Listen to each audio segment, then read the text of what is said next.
That's right, Neil Sedaka, he knew this. The Beatles also knew it. Even Jeff Bezos also knew it.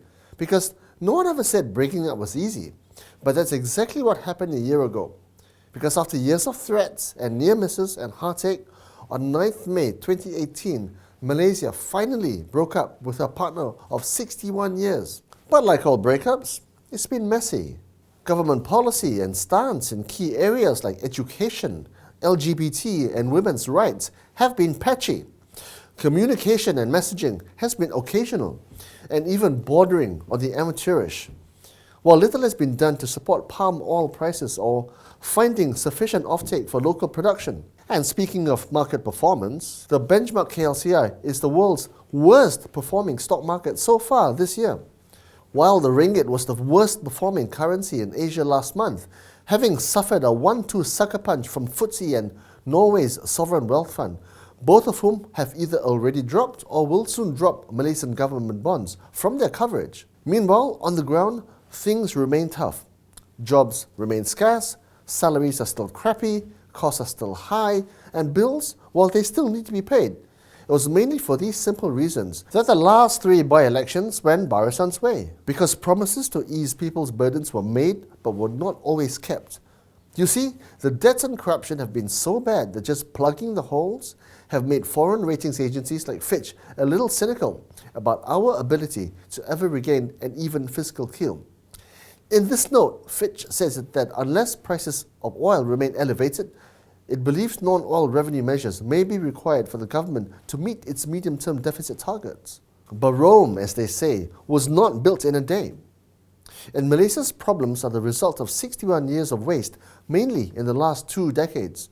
The problem is, while Barisan had the luxury of decades and public complacency to line their pockets, Pakatan only have the next 48 months to turn the ship around. And in the midst of all this, they've got no choice but to address the fast souring sentiment. The Merdeka Centre points out that most Malays feel the country is heading the wrong way, and that high costs, inflation, is an even bigger problem from a year ago. And maybe worst of all, the approval ratings for Tun Dr. Mahathir have nearly halved to just 46% today. I guess it's for these reasons that various political concessions were made, such as giving way on issues like ICERD and the Statute of Rome, such as opening up more low-level matriculation places for admission to public universities, and even rerouting the ECRL to Rantau in Negeri Sembilan. See, while making sense from both a political and cost perspective, the ECRL still drew criticism from some experts. And all this to appease voters, despite the damage it will cause Malaysia over the long term. And it's only been 1 year, but what a year. Time to call a spade then. It's been a trial by fire for the fledgling government, no question about it. So what's next for Pakatan then?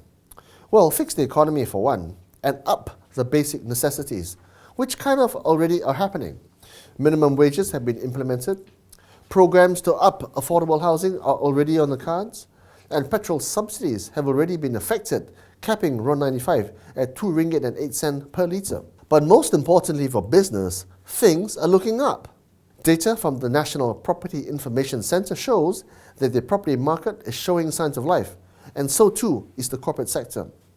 Leong Kap is coming back to Bursa Malaysia, and Axiata, they're among the first GLCs with some corporate manoeuvres, with the sale of a strategic 10% stake in its digital business to Mitsui of Japan.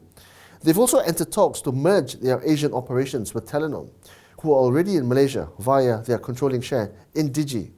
But the biggest development so far, by far, in Malaysia in 2019 has been the rejuvenation of the Bandar Malaysia and East Coast Rail Link projects.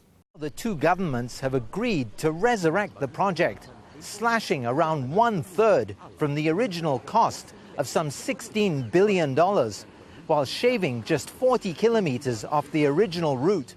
This, of course, is good not only for the capital investment in the country, but also the signal it sends to the world that China is still Malaysia's friend.